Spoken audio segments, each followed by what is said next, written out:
Hello everyone, welcome back to channel. Last video में हम लोगों ने फंड बेस्ड अकाउंटिंग देखा था, यानी हम लोगों ने देखा था कि जब स्पेसिफिक फंड यानी कि कैपिटल फंड होता है तो कैपिटल फंड का ट्रीटमेंट कैसे करते हैं। आज की वीडियो में हम लोग एक रेवेन्यू के बारे में देखेंगे, यानी कि सब्सक्रिप्शन के बारे में देखेंगे। सब्सक्रिप्शन किसी भी एनपीओज का यानी कि किसी भी नॉट फॉर प्रॉफिट ऑर्गेनाइजेशन का मेन अर्निंग सोर्स होता है। उसका कैलकुलेशन कैसे करेंगे? तो बेसिकली होता क्या है कि सब्सक्रिप्शन जो होता है, रिसीव एंड पेमेंट के, जैसा कि मैंने आपको पहले की वीडियो बता रखा है कि आपको जो क्वेश्चन मिलता है, दो तरह का क्वेश्चन मिलता है। फुल क्वेश्चन की मैं बात कर रहा हूँ। एक होता है जिसमें रिसीव एंड पेमेंट अकाउंट दिया रहता है, आपको इनकम एंड एक्सपेंडिचर अकाउंट बनाना होता है, और दूसरा होता है इसमें इनकम एंड एक्सपेंडिचर अकाउंट दिया होता है, आपको रिसीव एंड पेमेंट अकाउंट बनाना होता है। तो बेसिकली होता क्या है, 99% उम्मीद होती है कि आपको रिसीव एंड पेमेंट दिया रहेगा और आपको इनकम एंड एक्सपेंडिचर अकाउंट बनाना पड़ता है। तो सब्सक्रिप्शन रिसीव जो होता है, रिसीव एंड पेमेंट के रिसीप्ट साइड यानी कि डेबिट साइड में दिया होता है। इसको उससे रिलेटेड जो भी एडजस्टमेंट होते हैं, उन एडजस्टमेंट के साथ उसको एडजस्ट करते हुए, मतलब उन एडजस्टमेंट को उसके साथ अटैच कराते हुए, प्लस कराते हुए, माइनस कराते हुए इनकम एंड एक्सपेंडिचर के क्रेडिट पोर्शन में लगता है। अगर बात करें कि इनकम एंड एक्सपेंडिचर के क्रेडिट में और क्या क्या जाता है, तो रेंट रिसीव जाएगा, उसके बाद कुछ सिंपल डोनेशन रिसीव है तो डोनेशन रिसीव जाएगा।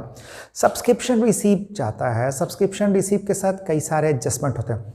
सपोज आपका अकाउंटिंग ईयर है 2020, आपका अकाउंटिंग ईयर है 2020, ये क्लोजिंग है आपकी 31 दिसंबर।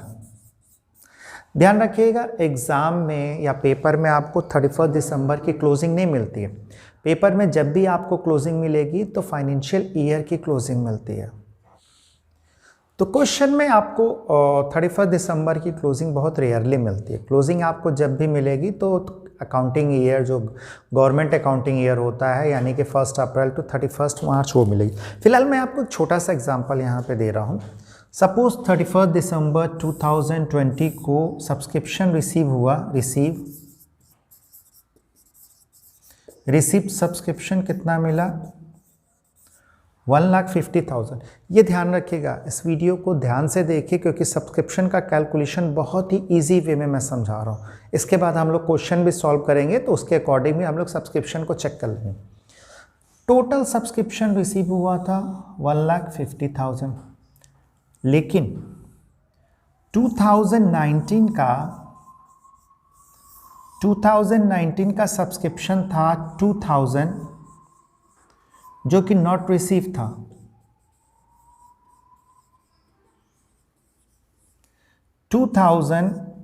यहाँ पे कंफ्यूज मत होइए, मैं इसको 1,500 कर दे रहा हूँ या 5,000 ही कर दे रहा हूँ, 5,000। 2019 में जो मेंबर्स को सब्सक्रिप्शन देना था, उसमें से एक मेंबर जिसको कि 5,000 का सब्सक्रिप्शन देना था, उसने पेमेंट 2019 में नहीं किया था। तो और उसके बाद 2000 और उसने क्या किया, कोई और इन्फॉर्मेशन नहीं मिलेगी तो आप ये मानोगे। पहले मैं दो को क्लियर कराता हूँ। 2019 में सब्सक्रिप्शन जो था 5,000 का मिलना बाकी था, या 2019 में 5,000 सब्सक्रिप्शन के नहीं मिले थे। 2020 में पूरा सब्सक्रिप्शन कितना रिसीव हुआ, 1,50,000। तो कोई और इन्फॉर्मेशन नहीं अगर रहती है क्वेश्चन में, तो आपको क्वेश्चन में हमेशा ये एज्यूम करना होगा कि वो 5,000 जो है वो इस 1,50,000 में इंक्लूड है, यानी कि पिछले ईयर का सब्सक्रिप्शन इस साल आपको मिल गया है। क्वेश्चन में क्लियर कट इन्फॉर्मेशन रहेगी तब तो कोई इशू नहीं। अगर क्वेश्चन में बोलेगा कि नॉट इंक्लूडेड, तब तो यानी कि 1,50,000 पूरा था। लेकिन सिंपल कंडीशन में या नॉर्मल कंडीशन में ये माना जाता है कि पिछले साल का जो सब्सक्रिप्शन है वो इस साल, यानी कि प्रीवियस ईयर का सब्सक्रिप्शन, ये 2019 क्या है, प्रीवियस ईयर है, और 20 क्या है, करंट ईयर है। तो प्रीवियस ईयर का सब्सक्रिप्शन हमेशा करंट ईयर में मिल जाता है। दूसरी चीज़ जो मैंने आपको बताई थी, स्टार्टिंग के वीडियो में बताया था कि रिसीव एंड पेमेंट अकाउंट में हम टाइम बाउंडेशन नहीं देखते हैं। मतलब टाइम को कंसीडर नहीं करते हैं। लेकिन इनकम एंड एक्सपेंडिचर अकाउंट में हम टाइम को कंसीडर करते हैं। तो जब हम इनकम एंड एक्सपेंडिचर अकाउंट बनाएंगे तो उसकी डेट क्या होगी? उसकी डेट होगी 31 दिसंबर। सपोज ये मैं इनकम एंड एक्सपेंडिचर अकाउंट बना रहा हूँ, इस तरफ इनकम हो जाता है, इस तरफ आपका इनकम हो गया और इस तरफ क्या हो जाता है? एक्सपेंडिचर। कहते भले हैं इनकम एंड एक्सपेंडिचर अकाउंट, लेकिन पहले लिखते हैं एक्सपेंडिचर अमाउंट, इनकम अमाउंट। तो जब मैं यहाँ पे सब्सक्रिप्शन, ये कब है? 31 दिसंबर, फॉर द ईयर इंडेड होता है ये, फॉर द ईयर इंडेड 31 दिसंबर। तो मैं यहाँ दिखाऊंगा बाय सब्सक्रिप्शन, बाय सब्सक्रिप्शन पूरा कितना मिला? 1,50,000 less subscription previous year, subscription of previous year receive इन, इसको मैं थोड़ा सा और बड़ा कर देता हूँ, इसको इधर दिखा देता हूँ, 1,50,000, ये इनर कॉलम में ही है। Less subscription previous year receive इन करेंट ईयर, कितना है? 5,000। यानी इस साल की जो टोटल सब्सक्रिप्शन रिसीव है आपकी वो हो जाएगी 1,55,000। इसका मतलब क्या पता चला? आपका जो टोटल सब्सक्रिप्शन रिसीव होगा करेंट ईयर का, उसमें अगर कोई पिछले साल का सब्सक्रिप्शन मिला है तो उसको हमें क्या करना होगा? उसको हमें सब्सट्रैक्ट करना होगा। इस चीज़ को ध्यान रखिएगा, उसको हमें सब्सट्रैक्ट करना होगा। क्लास 11th में आप जब फाइनेंशियल स्टेटमेंट पढ़ रहे थे या फिर आपने 12th में पार्टनरशिप में जब रिवैल्यूएशन सॉल्व किया था तो एक टर्म आया था आउटस्टैंडिंग। आउटस्टैंडिंग मतलब होता है amount due but not paid, और एक और टर्म आता है एक्रूड। एक्रूड मीन्स होता है amount earn but not receive. तो यहाँ पे एनपीओ में क्या होता है, जो सब्सक्रिप्शन नहीं मिला होता है उसको भी हम एक तरह से आउटस्टैंडिंग इनकम मान लेते हैं। यानी कि ये जो 5,000 था इसको हम कह सकते हैं outstanding income, outstanding income of previous year, previous year, outstanding income of previous year. ध्यान रखिएगा 2020 करंट ईयर है, 2009, मैं इसको बार बार इसलिए प्रेशर डाल रहा हूँ क्योंकि बहुत ही सिंपल कॉन्सेप्ट होता है। समझाने के लिए तो मैं फॉर्मूले में भी आपको बता सकता हूँ, लेकिन मैं यहाँ पे थोड़ा सा आपको कैलकुलेशन इसलिए दिखाने की कोशिश कर रहा हूँ ताकि ये कॉन्सेप्ट आपका अच्छे से क्लियर हो जाए। करंट ईयर के सब्सक्रिप्शन में आप प्रीवियस ईयर का आउटस्टैंडिंग, आप क्या बोलोगे? Outstanding subscription. यहाँ पे आउटस्टैंडिंग टर्म ही आप यूज़ करेंगे प्रीवियस, बकाया के लिए जो अमाउंट आपको मिलना है वो बकाया है। अगर प्रीवियस ईयर का है तो प्रीवियस ईयर का आउटस्टैंडिंग, और ये भी पॉसिबल है कि करंट ईयर का भी कुछ मिलना बाकी हो। मान लो करंट ईयर का आपको, करंट ईयर का 20,000 मिलना बाकी है तो वो करंट ईयर का आउटस्टैंडिंग माना जाएगा। तो प्रीवियस ईयर का आउटस्टैंडिंग को आपको क्या करना होगा? सब्सट्रैक्ट करना होगा। तो आप अगर फॉर्मूला बनेगा, सब्सक्रिप्शन को दिखाते कैसे हैं इनकम एंड एक्सपेंडिचर में, तो फॉर्मूला ऐसे बनता है, मैं लिख के भी दिखाऊंगा लेकिन ऐसे भी समझ लीजिए। Subscription receive during the year less previous year outstanding subscription. Statement पूरा सुनिए, previous year outstanding subscription receive इन करेंट ईयर। यहाँ पे मैंने एक वर्ड बोला, previous year outstanding subscription receive इन करेंट ईयर।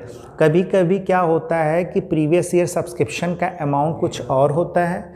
मान लो प्रीवियस ईयर सब्सक्रिप्शन का अमाउंट 10,000 था, रिसीव इन करंट ईयर आपको क्लियरली दे दिया कि प्रीवियस ईयर का सब्सक्रिप्शन सिर्फ 8,000 रिसीव हुआ, अभी भी कितना मिलना बाकी है?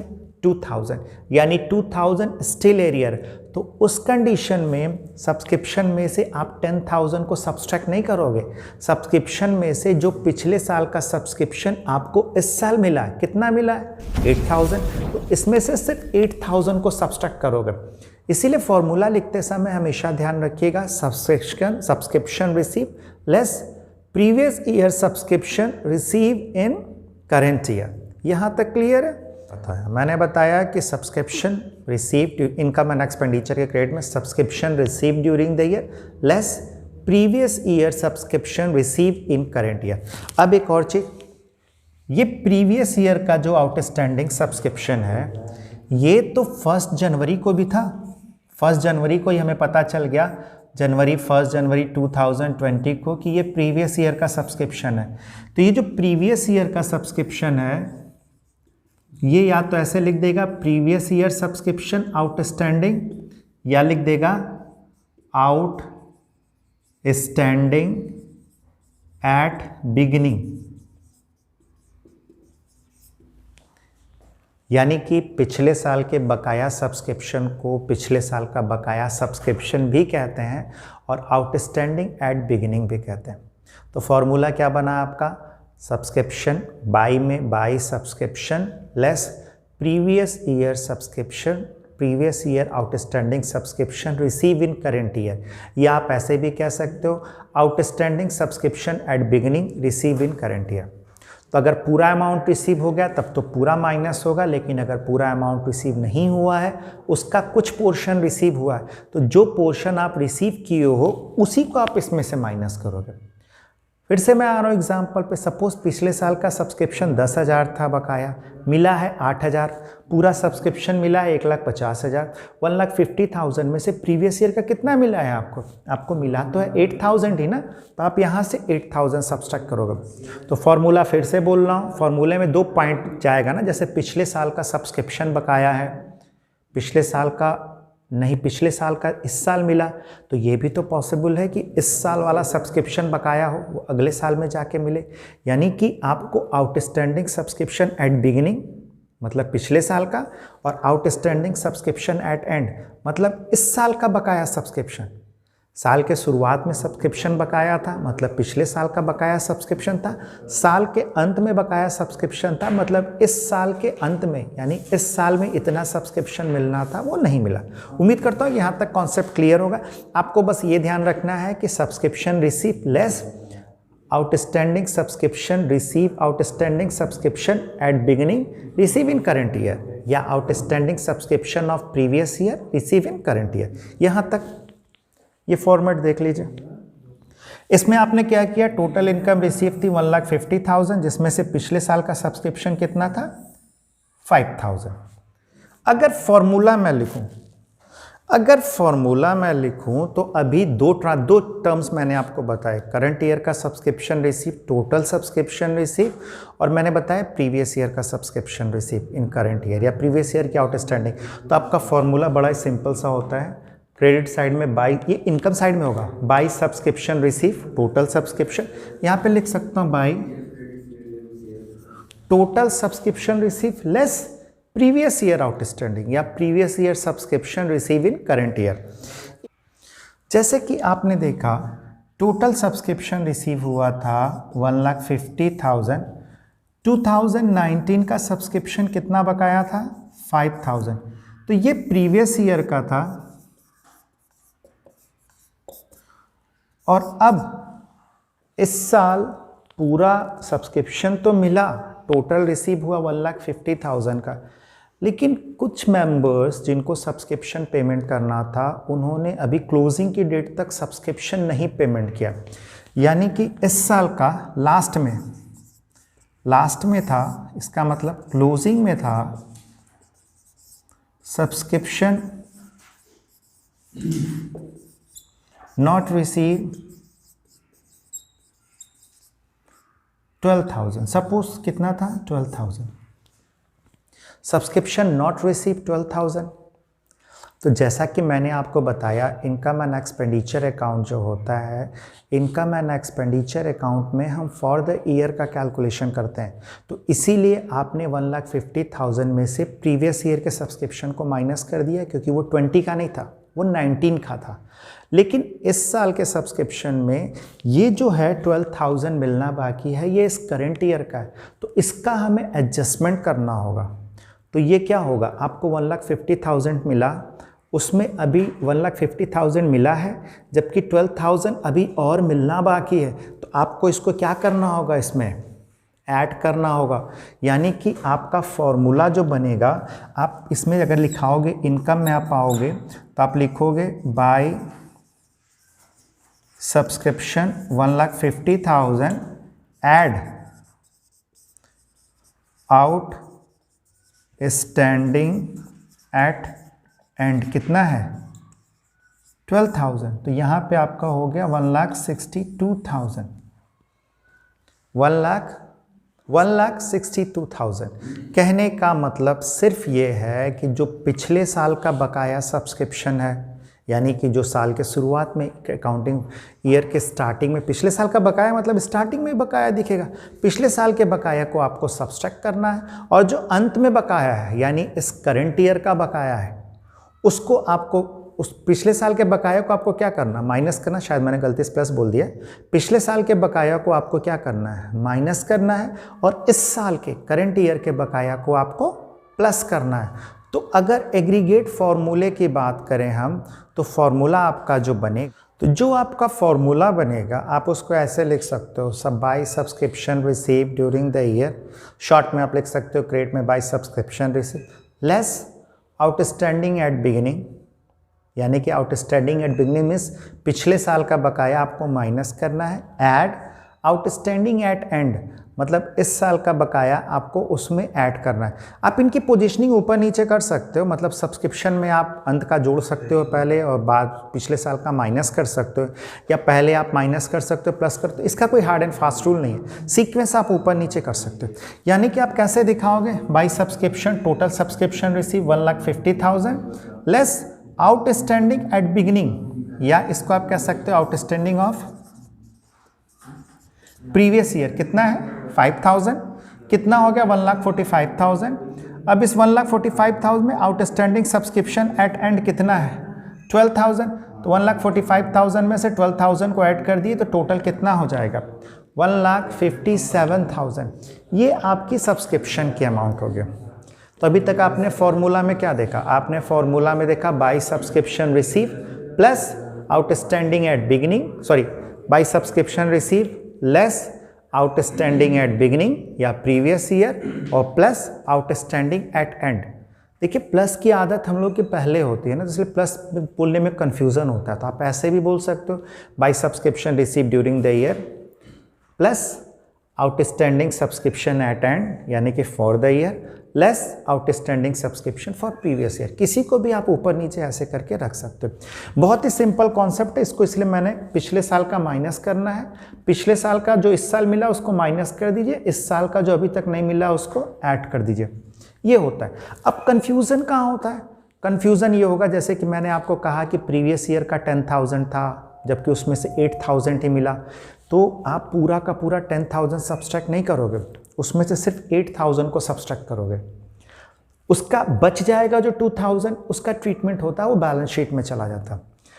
इसके अलावा मतलब पिछले साल के बकाया और इस साल पिछले साल के बकाया या इस साल के बकाया या इस साल के स्टार्टिंग के बकाया या अंत के बकाया के अलावा 2 पॉइंट और होते हैं, एडवांस एट बिगिनिंग और एडवांस एट एंड। हाँ देखिएगा ये एडवांस एट बिगिनिंग है, या इसको ऐसे भी बोल सकते हैं advance receive in previous year for current year, advance receive in previous year for current year, यानी आपको इस साल की सब्सक्रिप्शन पिछले साल ही मिल गई थी। कोई बंदा था जिसके पास पैसे थे, उसने आपको इस साल पिछले साल ही इस साल का सब्सक्रिप्शन भी एडवांस दे दिया।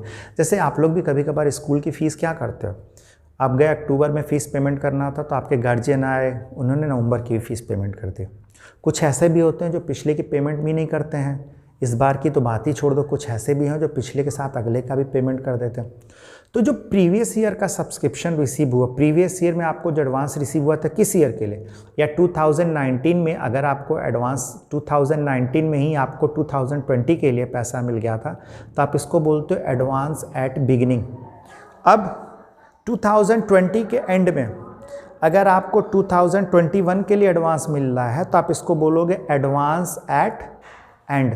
तो ध्यान रखिएगा आपका जो फॉर्मूला बनता है, देखिए लिखते कैसे हैं, फॉर्मूला कैसे बनेगा, पहले हम ऐड को इस बार रखेंगे, सर माइनस को नीचे रखेंगे, आप इसकी पोजीशन अपने अकॉर्डिंग चेंज कर सकते हो। तो by subscription receive during the year add outstanding subscription at end. ये कौन वाला है, ये है करंट ईयर वाला, मतलब कि 2020 का बकाया लास्ट में। तो यहाँ पे हम रखेंगे less out standing at beginning. ये कौन वाला है? 2019 का। अगर आपको याद करने में परेशानी हो तो देखिए मैंने यहाँ पे ईयर डाल रखा है, ये 2020 ही है, 31/12/2020 ही है। तो टोटल आपने सब्सक्रिप्शन रिसीव किया और 20 में कितना बकाया था उसको आपने जोड़ दिया, और 29 का जो बकाया था उसको आपने यहाँ पे क्या कर दिया, माइनस कर दिया। फिर आप आके यहाँ पे करोगे ऐड आउट स्टैंडिंग रिसीव कब? 2019। इसको हम लिख सकते हैं एट बिगिनिंग, बिगिनिंग लिख सकते हैं, या क्या लिखते हैं, प्रीवियस ईयर एंड। सॉरी, यहाँ पे आउटस्टैंडिंग नहीं होगा, यहाँ पे होगा advance, advance receive at beginning या advance receive in previous year. यानी कि 2019 में जो 20 के लिए पैसा मिला था वो यहाँ पे क्या होगा, ऐड होगा। और ये जो एंड में एडवांस एट एंड, मतलब रिसीव किस में रिसीव किया आपने, 2020 में रिसीव किया, फॉर किसके लिए, 21 के लिए। आप इसको ऊपर भी रख सकते हैं, इसको नीचे भी रख सकते हैं, किसी भी तरह से लिखिए। फॉर्मूला क्या बना, by subscription receive during the year add outstanding at end add advance at beginning previous year, end मतलब करंट ईयर, बिगिनिंग मतलब previous year, less outstanding at previous year पिछले साल का बकाया, और नेक्स्ट ईयर के लिए जो एडवांस मिला। तो ये फॉर्मेट है, इस फॉर्मेट को ध्यान से देख लीजिए। मैं फिर से बोल दे रहा हूँ, by subscription receive, by subscription receipt, add outstanding at end, add advance at beginning, less outstanding at beginning और advance at end। ये बुक का वो भी फ्लैश भी हो रहा है आपको, इसको आपके बुक में भी है, ये बुक की फ़ोटो खींच के मैंने लगा रखी है, इसको ध्यान से देख लीजिए। इसको देख लीजिए तो उसके बाद हम लोग इसके ऊपर क्वेश्चन करना चालू करते हैं।